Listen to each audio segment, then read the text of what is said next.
Today on Inquirer, President Bongbong Marcos appoints former Philippine National Police Director for Intelligence Major General Benjamin Acorda Jr. as new chief of the PNP. Filipinos in Sudan seeking for repatriation amid violent clashes between the military and a paramilitary group. After a week of price hikes, fuel prices to roll back effective Tuesday. And rain or shine, Elasto painter suspends Bo Belga after being involved in a scuffle in an unsanctioned game in Cebu.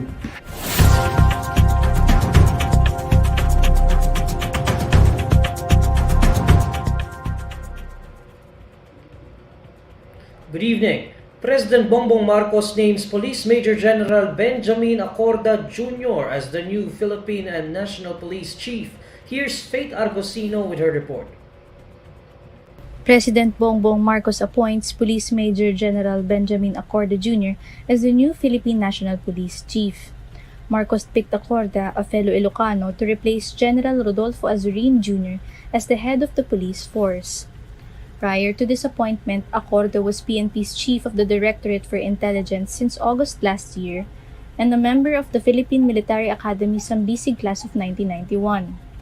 Marcos says the newly installed chief is the best person to calm the situation in the police force, citing his well-known and recognized reputation within the PNP. According to the president, the police force is undergoing some reform initiatives, including the proposed housing for personnel and their pensions, and the drive against police officers involving in illegal drugs. He believes that Acorda, whom he describes as very steady, can do the job. In line with this, Marcos appeals to the PNP to support Acorda's leadership.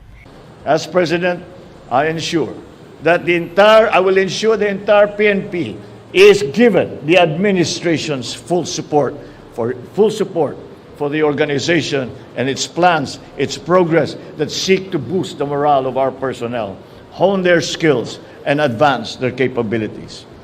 I enjoin the entire police force and law enforcement agencies to support the leadership of Police General Benji Acorda as our new PNP chief.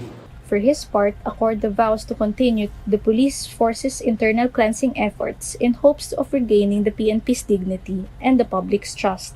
Under his leadership, Acorda commits to ensure a secure, crime-free community and to overcome PNP's recent challenges. As the Chief PNP, together with the 228,000 strong PNP personnel, my uncompromising commitment to you, Mr. President, and to our fellow countrymen, that we, under your administration, will be vanguards of peace to ensure a safe and economically stable community. This is Faith Argosino, reporting for INQUIRER.net. A new Philippine National Police Chief has been named, but who is Police Major General Benjamin Acorda Jr.? Beatrice Pinlac has the report. Police Major General Benjamin Acorda Jr. is the new chief of the Philippine National Police, making him the second to lead the National Police Force under the administration of President Ferdinand Bongbong Marcos Jr. Acorda, who traces its roots to La Union in the Ilocos region, took over from former PNP Chief General Rodolfo Azurin Jr. and is expected to serve as the 29th head of the PNP until his retirement on December 3. Prior to his appointment, Acorda, who belongs to the Philippine Military Academy Sambisig class of 1991, led the intelligence and counterintelligence efforts of the PNP. Among the other positions he held were Chief of Staff of the Civil Security Group, Deputy Director for Operations of the National Capital Region Police Office, and Chief of the Northern Mindanao Police. As Regional Police Director in Northern Mindanao, Acorda led a team in raiding the residence of an alleged leader of a gun-for-hire syndicate in Lanao del Norte. Acorda was also the Regional Police Director when a gun attack broke out while then-presidential aspirant and labor leader Calodi de Guzman, along with his party mates and supporters, were visiting a community of indigenous people in Bukidnon last year.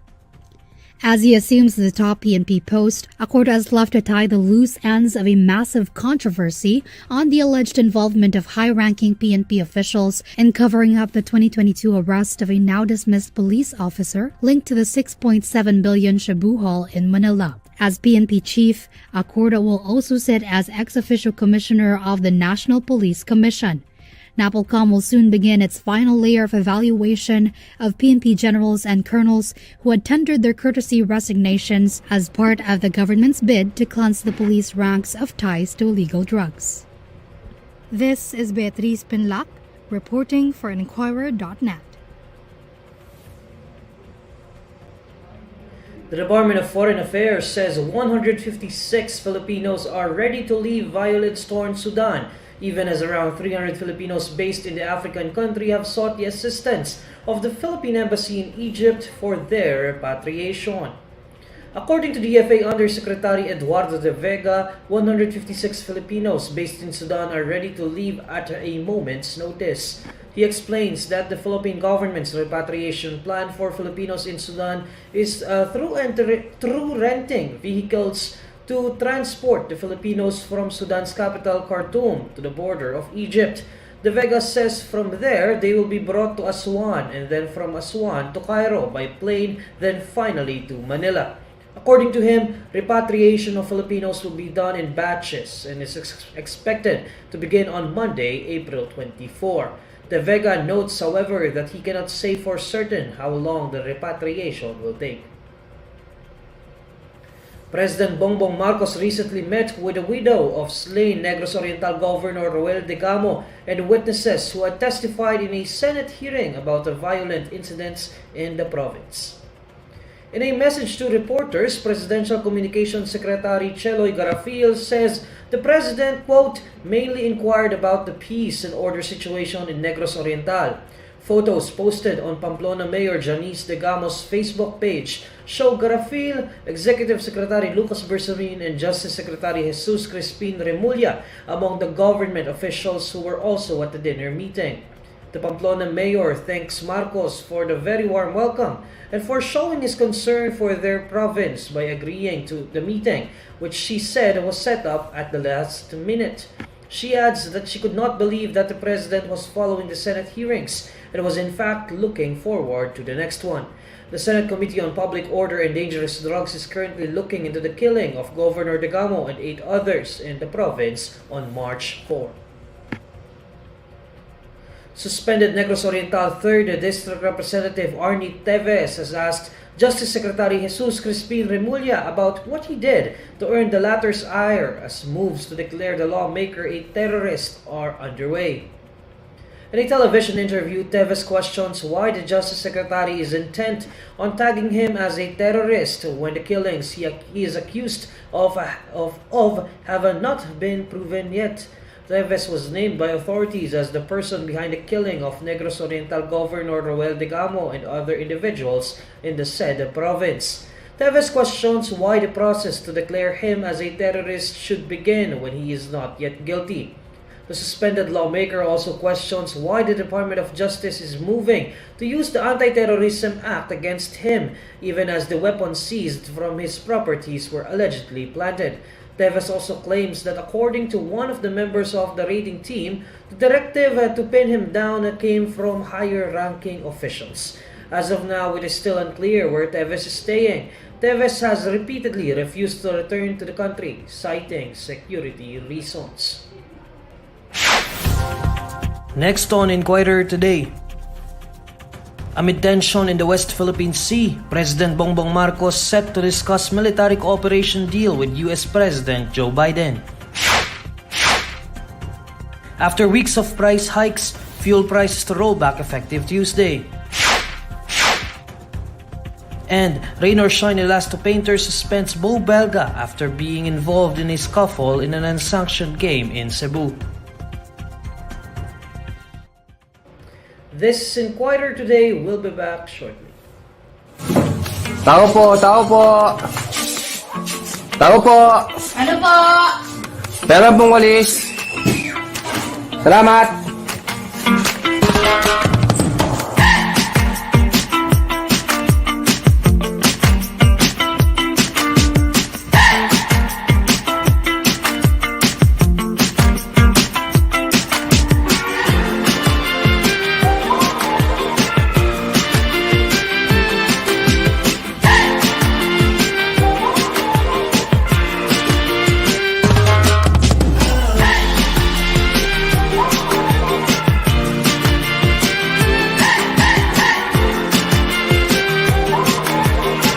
during the lockdown, naisipan ko na sana bata na lang ako ulit. Sana yung panahon daan na lang ako ulit para wala akong problema. Doon pumasok sa akin ang tema ng barong-barong. Kasi kung din yung po natatanong, batang realist po ako. So, lumako ako sa ganitong bahay at ganitong klase pamumuhay.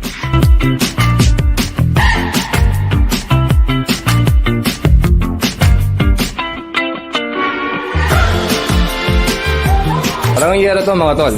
Ayan o. Diba, may tunog? Yero talaga to.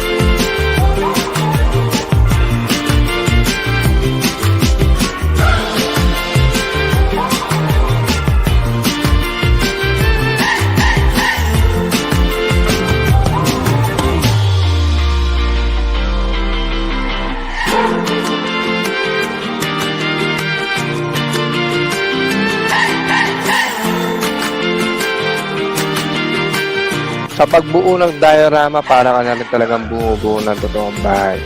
Uunahan mo yung poste, yung mga biga. Matinding pagtsatsaga po ang kailangan sa pagbuo ng diorama. Almost a month po, depende po sa project yung binubuo natin.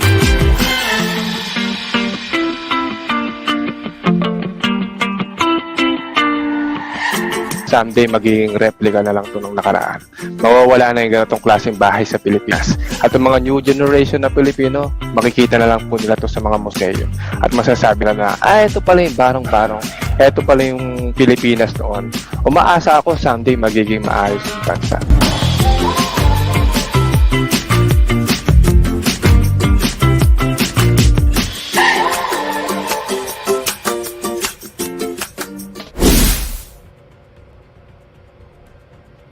President Bongbong Marcos says he would discuss and re-examine military cooperation agreements with his U.S. counterpart Joe Biden in his visit to Washington, D.C. next month.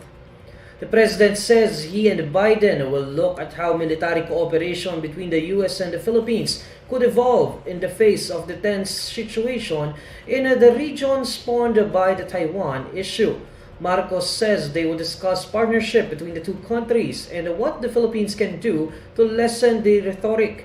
He adds that the situation is heating up with nations releasing strong statements. Marcos and Biden will also look at cooperation between the two nations in combating climate change. Marcos is set to visit the U.S. from April 30 to May 4, his second trip to the country since he assumed office last year. President Bongbong Marcos says the government is studying the proposal to return to the previous March school vacation schedule. In a radio interview with former Department of Social Welfare and Development Secretary Erwin Tulfo, Marcos says the government is looking into the suggestion to revert to the March school vacation schedule. The president says this is because the lockdown is already over and most schools are already implementing face-to-face classes. The school vacation was moved from June to July due to the COVID-19 pandemic. Marcos, however, says that the rise of COVID-19 cases in some areas should also be considered before making any decision to move the school vacation period.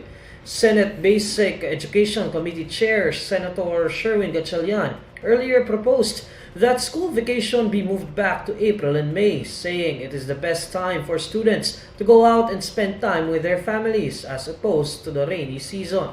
He also issued the call after students from a school in Cabuyao City were hospitalized due to exhaustion and dehydration after participating in fire and earthquake drills.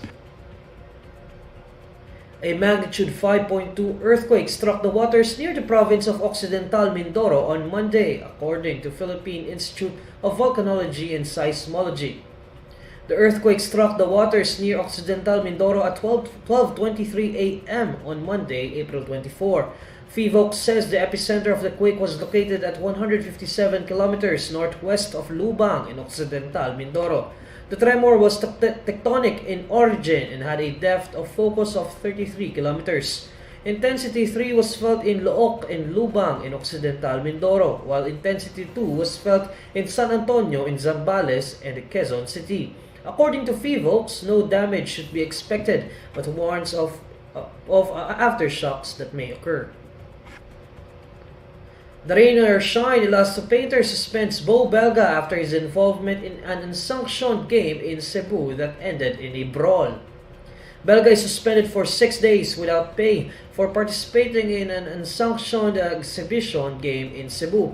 According to PBA Commissioner Willie Marshall, the league prohibits players with live contracts from joining similar exhibition games coined as, quote, Ligang Labas, unless their teams give them the green light. Belga was also involved in a scuffle that happened after the match pitting a local team reinforced by PBA cagers against a foreign squad. Videos of the brawl have surfaced on social media where NLEX's J.R. Kinyahan was seen throwing punches at a foreign player while Belga threw the ball at the same cager before cooler heads eventually intervened. Marshall is scheduled to summon the players Belga Kinyahan, Northport's Robert Bolick, and Magnolia's Gio Halanon for their part in the incident. Local oil firms will roll back pump prices of gasoline, diesel, and kerosene starting Tuesday, April 25. Gasoline prices will be slashed by 1 peso and 40 centavos per liter, while diesel prices will be cut by 70 centavos per liter. The prices of kerosene will decrease by 20 centavos per liter. This comes after 3 weeks of increases in pump prices. According to the Department of Energy, Filipinos were greeted with steep price increases in the beginning of April, due mainly to supply cuts by OPEC plus oil producers.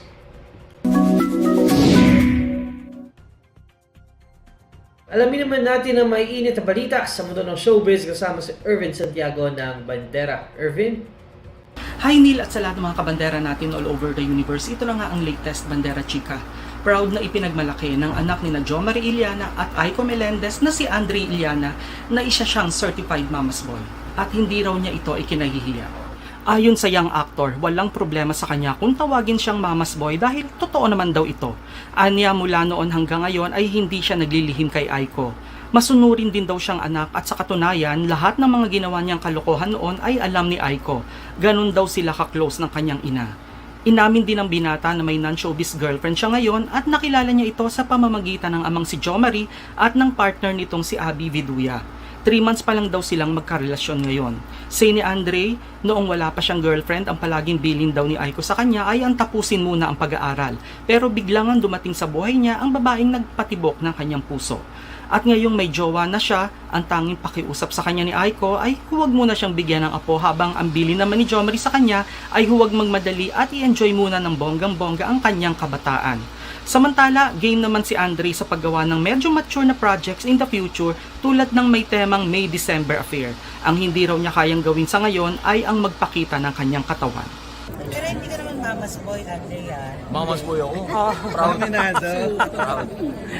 Hindi ka, proud ka? Proud ako dun. Kahit sabihin nyo, mama's boy. Wala kayong pakay. Mahal ako ng mama ko. Or ano si mami, advices lang para hindi mapariwara. Kumbaga, ang bilin kasi, ang bilin. Wag daw sa bibigyan ng apo. Muna. So susundin mo yan? Susundin ko yun, masunurin ako eh. Talaga ba? Oo naman. Promise ha? Hindi mami, wala akong tinatago doon kay mami. Hindi mo kalukuhan ko, alam nyo. Super close kasi namin ni mami. At yan ang Bandera Chika natin today. Thanks Neil! Maraming salamat Irvin, and these are the stories you need to know today. I'm Neil Mercado. Catch Inquirer Today live weekdays at 6 p.m. Follow INQUIRER.net on Facebook, Twitter, YouTube, TikTok, Instagram, and Reddit. For more stories, visit INQUIRER.net. Good evening.